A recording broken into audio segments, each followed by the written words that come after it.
in the deep cold of 1873, the tightly knit German immigrant quarter of Milwaukee, Wisconsin, murmured in uneasy tones about a girl named Emma Richter, 11 years old. Rail-thin and pale as winter moonlight, she rarely raised her voice, yet could tell you, without paper, without hesitation, the day of the week for any date in all of recorded history.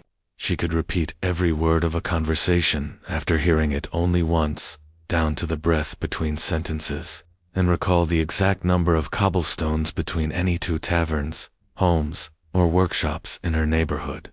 Today, the medical world might label her mind as a machine of rare neurological design, but in 1873, the categories were simpler. Such a gift must be either touched by heaven or bent by hell. At first, her neighbors leaned toward heaven. Children peeked into the Richter yard to see this strange, quiet marvel. Their parents whispered about God's purpose in giving such abilities to a brewer's daughter. And then, without warning, the blessings began to feel like omens. It started when Emma's talents turned outward, no longer confined to harmless parlor tricks of memory or arithmetic, but reaching into the private shadows of people's lives. She began recounting secrets, never confessed aloud, foretelling accidents before they happened, describing, with calm calculation, things no one else could have seen, and yet which proved horribly true. By the end of that bitter Wisconsin winter, fascination had curdled into fear. Neighbors found excuses to cross the street when they saw the Richters coming. Church pews on either side of the family grew mysteriously empty. Emma's pale, steady eyes seemed to capture every move and pin it like an insect on a card, to be studied later with quiet, relentless attention. And just when the community thought her strange observations might blow over like a winter storm, an event tore away all doubt. Her unshakable certainty struck too close to home, naming not just the shape of a tragedy, but the exact hour and minute it would arrive. When it came true to the final tick, Brewery Town understood they no longer had a mere prodigy in their midst. They had something they could not explain before spring's thaw. 3 men would be dead, 1 family gone in the night, and Emma Richter herself vanished, leaving behind a single leather-bound journal filled with numbers no one dared to decode. By late January 1873, Milwaukee's German quarter was locked under ice. The narrow lanes between red brick breweries lay muffled beneath drifts that turned to gray slush only where cartwheels and hobnailed boots cut paths. The steady clang of brewery bells still marked the workday's rhythm, but many here felt the season dragging heavier than it should. In the Richter home on Galena Street, coal smoke curled from the chimney in a straight line on windless days, carrying with it the faint malt sweetness of the Kelner brewery, just 2 blocks east. Inside, the rooms were small, each corner touched by the shared life of 3 people: Heinrich, the brewer; Greta, who sewed and washed for neighbors; and their slight watchful daughter, Emma. From the very first years, Emma seemed older than her age. Born 3 weeks early aboard a tossing immigrant ship from Bavaria, she had entered the world tiny but fierce, eyes startlingly gray and unblinking, while other children tugged at sleeves or wailed for attention. Emma sat still on the floor beside her mother's sewing chair, watching every motion of thread through fabric, as if committing it to memory. By 4, she could recite entire conversations she had overheard while appearing to play nearby, matching tone, inflection, even the soft clearing of a man's throat before he spoke. Numbers fascinated her, so much that she began counting almost without thinking. She counted stitches, steps, the ticks between brewery whistle blasts. It was Heinrich who taught her simple sums one winter night, hoping to amuse her during an illness. He realized too late that she had not only grasped the idea immediately, but reshaped it in her mind. Numbers were not lessons to Emma. They were living things, each with its own place, in some hidden order. At first, neighbors indulged her oddities with smiling unease. Frau Bannerman might chuckle to hear that Emma knew precisely how many stairs led to the choir loft. Old men at the beer hall would test her with obscure dates, laughing and buying Hinrich around when she gave them the correct weekday without hesitation. But women like Whitacrans were quick to mutter the word unnatural when Emma's steady gaze lingered. Father Collar at the parish tried to frame her talent as heaven-sent, though even he flinched when she corrected him on a saint's date of martyrdom that winter. With Lake Michigan crusted white to the horizon and families rationing coal, Emma's pastime shifted. More and more, she stationed herself at the kitchen's single small window. Every figure who passed received her unblinking attention. It might have been a harmless way to fill the empty hours, had she not begun sharing what she saw. At first it was harmless quirks. Frau Muller always carries 4 rolls home on Fridays, or Herr Brown touches the bridges right, railing twice before stepping off. But then came observations laced with things no child should remark upon. She would note, in passing, that a neighbor's hands shook more than last week, or that a man took 11 steps fewer to reach the brewery than he had the month before.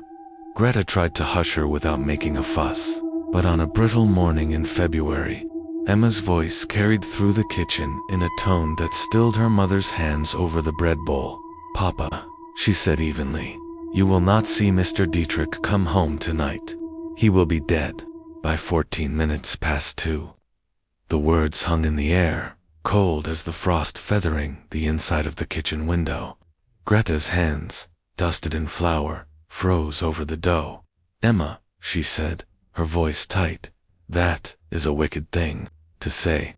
You'll bring ill luck speaking it aloud." Emma didn't flinch or lower her gaze.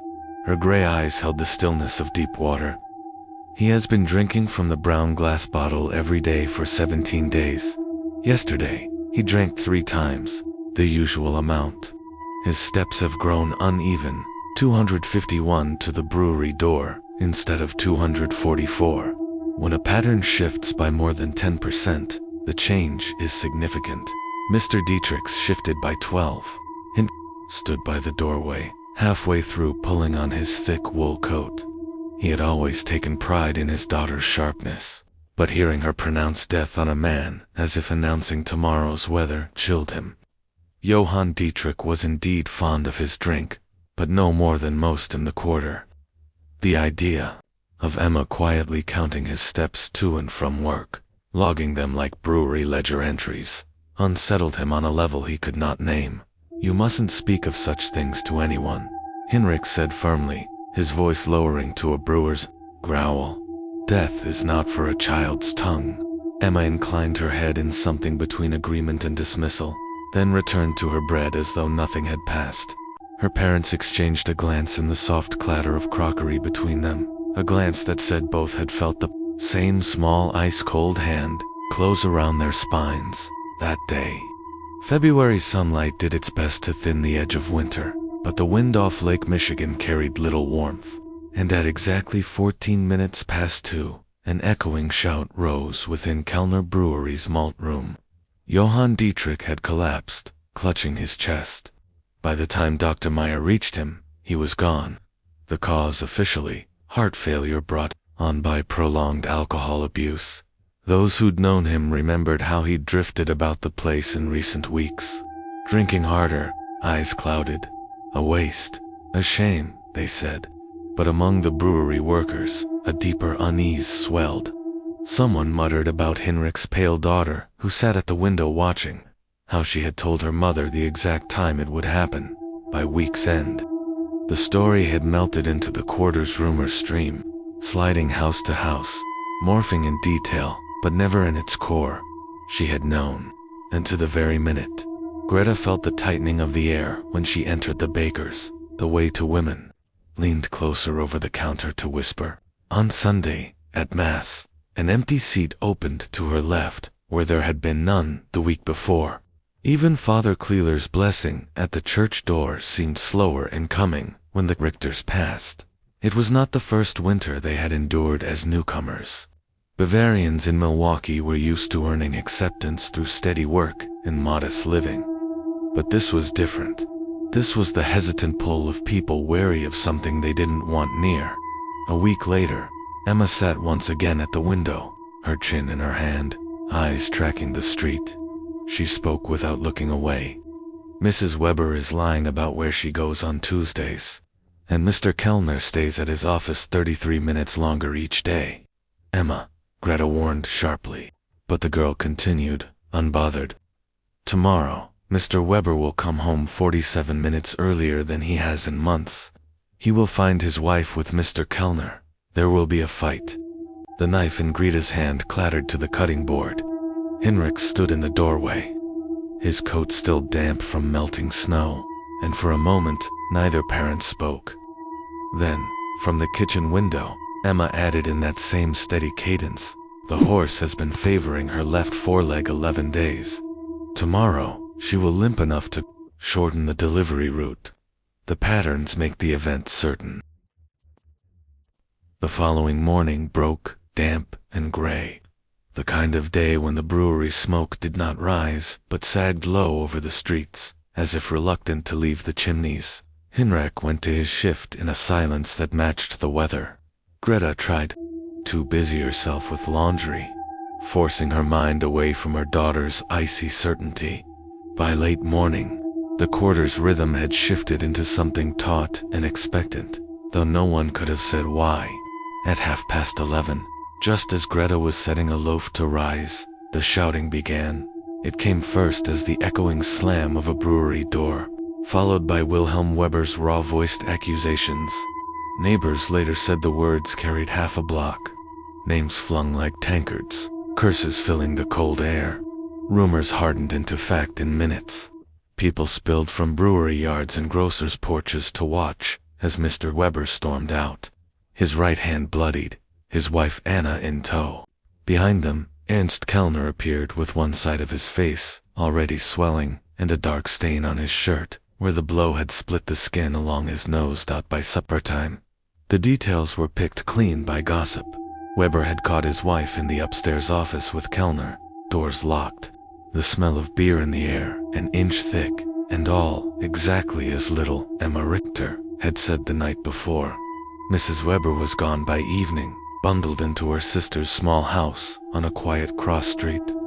Kelner shuttered himself from view, claiming business matters kept him occupied. Wilhelm Weber was seen twice, both times at the public house, each visit ending in a fistfight with whomever sat too near. In kitchens and over beer hall tables, people began sticking a sharper point into their stories. Twice now, they said, twice the pale child with the strange eyes had laid out calamity like a ledger's line and watched it come due. First, the death of Dietrich. Now, the ruin of a marriage. The shift in the quarter's air was no longer subtle. Greta felt it in the way Frau Bannerman quickened her step when they met near the grocer's. Henrik caught it in the shorter nods from his co-workers. Even Father Koller, whose sermons had once praised gifts from the Lord, gave Henrik a look over the heads of the congregation that mingled concern with something bleaker, warning, perhaps. But if the Richters carried that unease in their bones, Emma did not show it.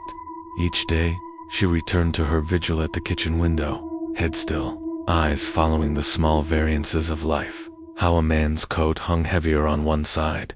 How Frau Schneider took her washing out 7 minutes later than she used to. Greta began to dread the way Emma's brow would draw ever so slightly, marking some internal tally only she understood. It was during those close-wrapped March days that Emma's comments sharpened. She began pointing out quarrels that had not yet happened, debts that would soon be called in, sorrows cupped in the palms of those who still smiled in the street. She spoke them plainly, as though reading signboards visible only to her. And though Greta scolded, each prediction came truer than the last. One raw Tuesday, Emma said without looking up from buttering her bread, the Schneiders bury their packages 73 centimeters apart, precisely, every Sunday. People think they hide what they do not wish seen, but patterns are never hidden. That night, as piers groaned under lake ice and the lamps burned low, Henrik spoke to Greta. In a low voice, sharp with worry. She is pulling the fabric of our lives thread by thread, he said. Soon there will be nothing left for the neighbors to look at, but the hole. Greta's hands trembled on her mending. I fear it is already too late. Whatever hope they had for stillness was carried off a few days later, when Emma made her next grimmest calculation. She put down her knife halfway through peeling potatoes, and said in that flat precision that now made Greta's heart press painfully against her. Ribs. Mr. Zimmerman will die on Sunday evening, 8:47, exactly. Fire. The statement was as matter-of-fact as if Emma had announced the arrival of the milkman. Greta's stomach turned to clay. Emma. No, you mustn't. But Emma's voice ran over her mother's protest. Mr. Zimmerman has been drinking lamp oil mixed with whiskey for 12 days. He has purchased both in unnatural quantities. His wife has gone to Chicago to visit her sister, which is consistent with departures that occur before significant domestic incidents. Their chimney leans 2 degrees, evidenced by the angle of the smoke and the soot stains offset. The probability of fire is 93%. His death is nearly certain. Henrik, wiping his hands after stacking kindling in the yard, stepped just inside the door. The air between floorboards and ceilings seemed to shrink. Enough, he said. I'll speak to Zimmerman. He found the man at the brewery's back door come Saturday evening, weaving under the light fall of snow. The temps of raw alcohol rolled off him, and beneath it, a sharp chemical note. Henrik warned him, choosing his words carefully to hide the source. Zimmerman laughed, a sound that was mostly bitterness, but caught enough of sincerity to make a promise. He'd be careful. Sunday came unseasonably warm for March, a dry wind tilting the black chimney plumes across the roofs. At exactly 8 by Henrik's watch, a roar, like a sudden rush of bellows, split the night air. Orange light leaped against the low clouds. The Zimmerman house, by the time the fire bell clanged through the quarter. Flames had bridged to 3 adjoining homes. The volunteer bucket lines moved quickly, but against air so parched and fire so hungry, they might as well have been scattering handfuls of rain. Neighbors hauled wet blankets, shouted for children to be passed into the street, herded families out in shirt sleeves. The wind snatched embers high and far. They found Zimmerman in his kitchen, sprawled face down, lungs seared before he could reach the door. Likely, the doctor said. He tried dousing flames in their infancy, but the oil and whiskey made kindling of his walls. The quarter reeled. 3 families, including the Zimmermans, were made suddenly homeless. No one could call it coincidence. Now, Emma's minute, perfect foretelling of Dietrich's death, and Weber's discovery had found its most savage proof in the fierce orange of a house fire that devoured beyond its boundaries. By Monday, the talk was no longer in whispers. Doors closed sooner when Greta approached. Men in the brewery gave Henrik curt nods and kept their eyes on their boots. Even the children, once watchful out of curiosity, now ran a wider berth past the Galena Street house. Emma continued at her window as ever, journal open at her elbow, scratching down columns of figures. The rank smell of burnt wood still drifting in from the edge of the quarter. She did not speak of leaping flames or dead men. Only, the outcome matched prediction. Variables will be adjusted. That night, Henrik turned over sleepless thoughts until the bed springs groaned under his rising. In the kitchen glow, he watched his daughter's neatly ruled pages, not understanding half of what they contained, only enough to know each line was a stone in a wall, building quickly between her and any kind of ordinary life. Greta, pale under her kerchief, cautioned him. The more they hate what they do not understand, the more dangerous this place becomes for her, for us. They agreed to speak to Dr. Muller, the physician who had tended their family for years. If anyone in the quarter still balanced on the side of science and sense rather than superstition, it was him. And so, on a rain-soft Thursday morning, Emma found herself answering Muller's questions in his cramped office above the pharmacy. She explained her calculations, how patterns in human movement and habit brought her probabilities as clear as if they were written down beforehand. Muller left the examination frowning, his expression more troubled by what appeared normal in Emma, the clinical tone, the lack of hesitation, than by what was remarkable. He told Heinrich quietly, "Her mind works by mechanics the rest of us cannot keep pace with.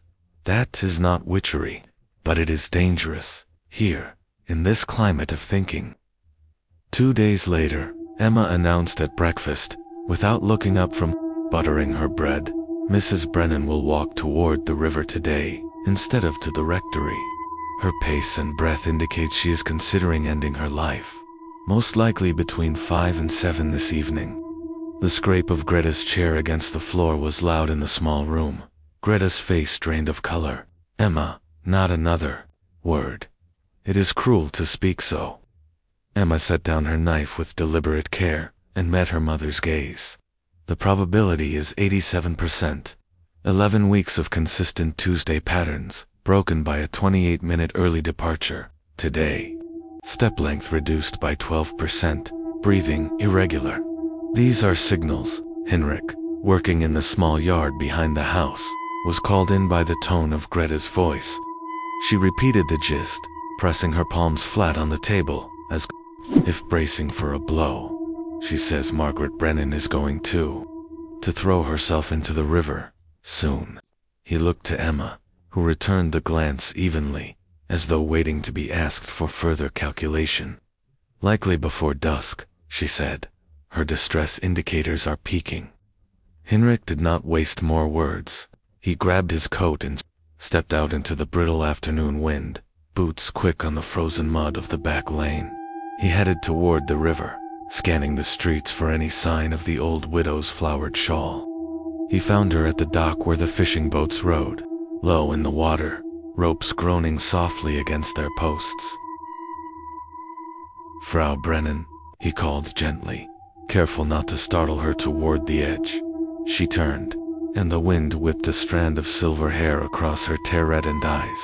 "Heinrich Richter," she said, voice breaking. "Why have you come? You seemed troubled today," he said simply. She gave a short, pained laugh that sounded like a sob. "Troubled, the shame, the whispers. I cannot bear it. Everyone knows Heinrich, knows about my weakness, about Father Collar. He tells me it is sin. But She stopped, biting down on the rest.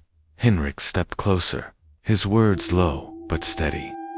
He spoke of time, of weathering storms, of how the human tongue moves faster than truth, but dies sooner. She listened, at first stiffly, then with shaking shoulders. It was nearly 2 hours before he walked her home through the riverside chill, when Heinrich returned to Galena Street in the indigo light of evening. He found Emma at the window, making neat notations in her journal. "Without looking up," she said, "intervention altered probability. I will need to account for such variables in the future."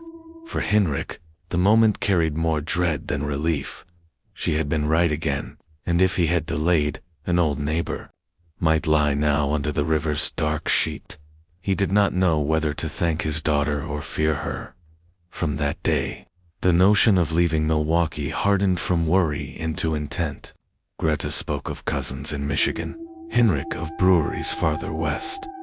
But the whispering in the street, the space around them in the market line, and the coolness in co-workers' greetings made it clear they might already have waited too long. Still, every night, Emma kept to her numerals, her observation maps, and her methodical entries. The leather journal thickened, a private world of data points only she understood.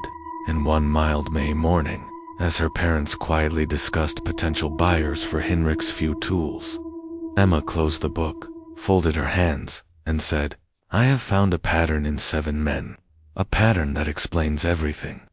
Heinrich froze in the doorway. The bluntness of Emma's tone, paired with the meticulousness in her posture, was enough to still whatever protests set on his tongue. "A pattern," he repeated cautiously.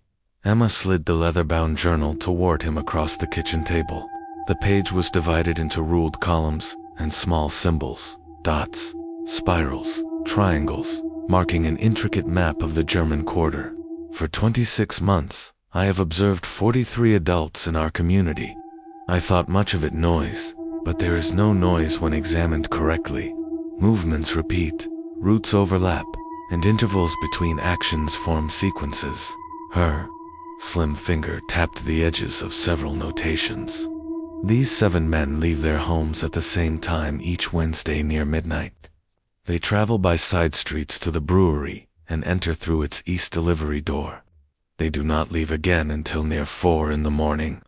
Hinrich scanned the names: Steinberg, Weber, Zimmermann, Kruger, Wolf, Weber, and Kelner himself.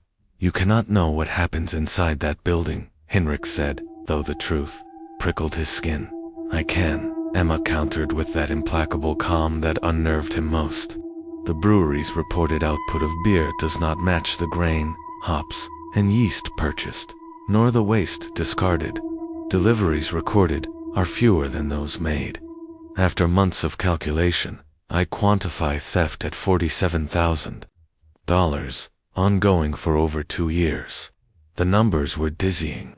For Hinrich, who measured worth in sacks of malt and months of wages, such an amount was nearly unthinkable. Emma turned a page.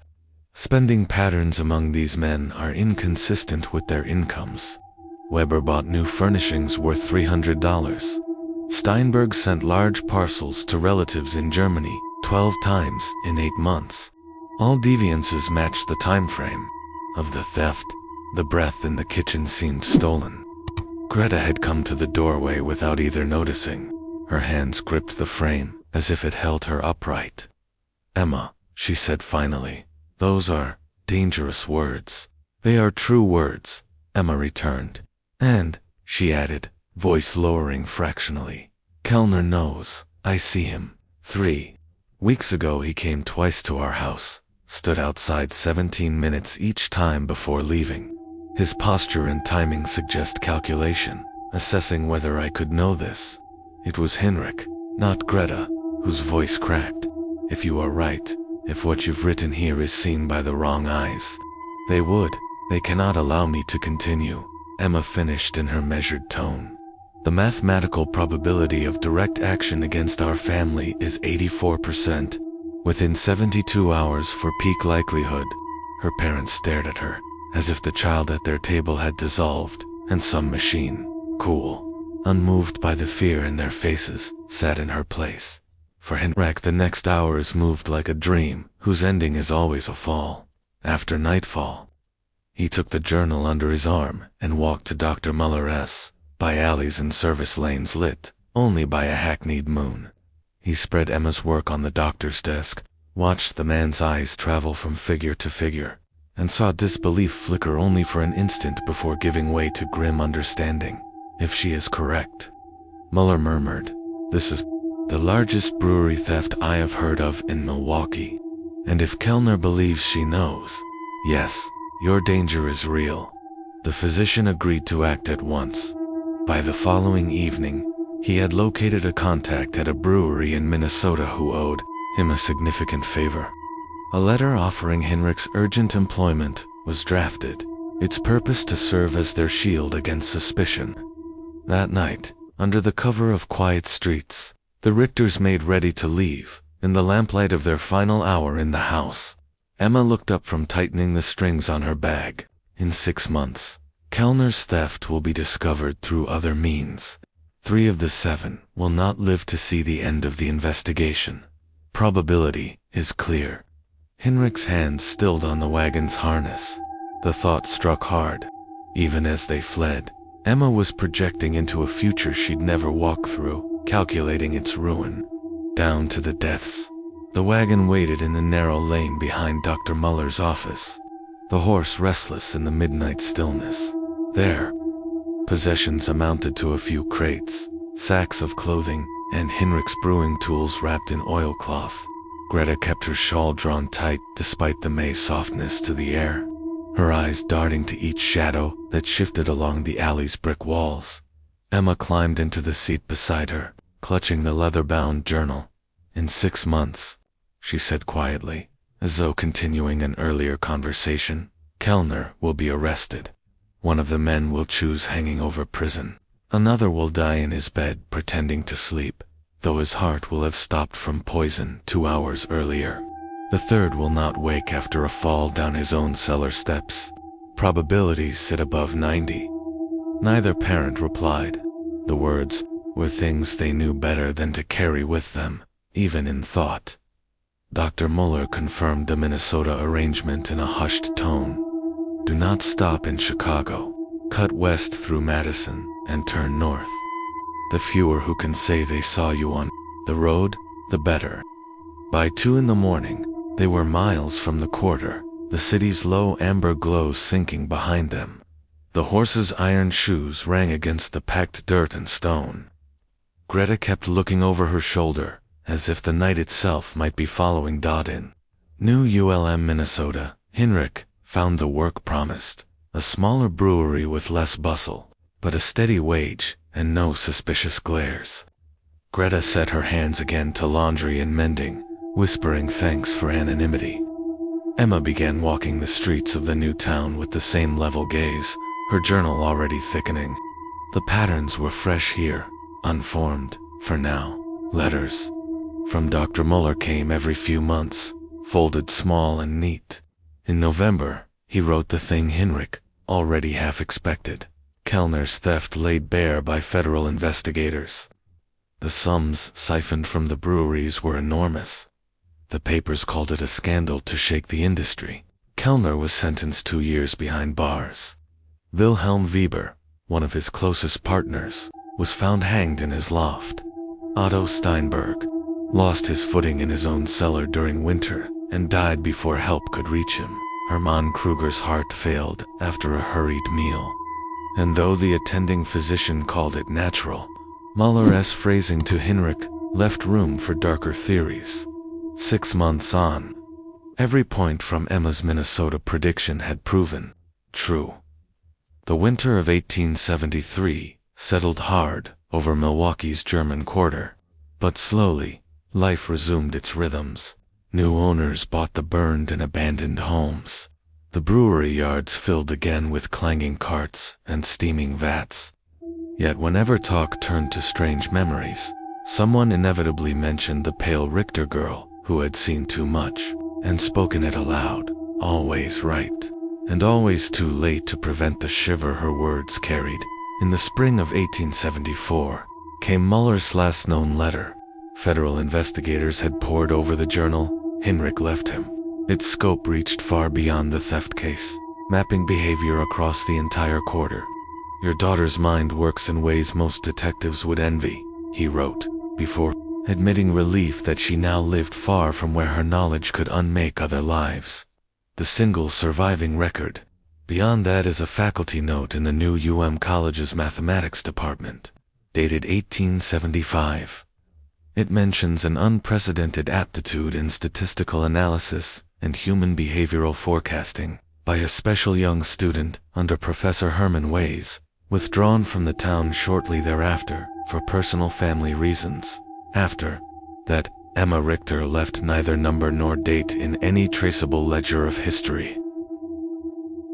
Just when we think we've mapped the limits of human ability, a story like Emma Richter's reminds us how little we truly understand. If her tales sent a chill up your spine, share it with someone who loves a good mystery, and see what theories they come up with about her vanished years. Tap that like button to support more strange histories, and subscribe so you never miss the next case waiting in our archive. Turn on those notifications, because the next time we open a forgotten ledger of the past, the numbers inside might not belong to brewing vats or market days, but 2 secrets that change everything. Some patterns are best left undiscovered. Others call to us until we can't look away. Which will this channel uncover next? Stay with us. You'll see soon enough.